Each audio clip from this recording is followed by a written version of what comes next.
Hello everybody, welcome to the channel. Today I'm gonna show you how to enable call waiting service on your device, as well as I will show you how to disable your call waiting service.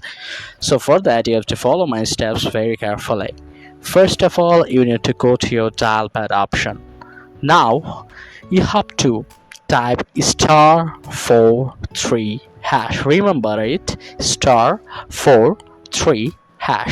Now dial with that particular number where you want to have the service. So I'm gonna dial with my sim number 1. So MMI code is started and it has been written call waiting service has been enabled. Again, you can just type #43#, dial it, and you can see that it has been disabled. So I want to have that option, so I'm just keeping it enabled. So this is how easily you can do it. If this tutorial helped you, like this video and don't forget to subscribe to my channel. See you in the next one.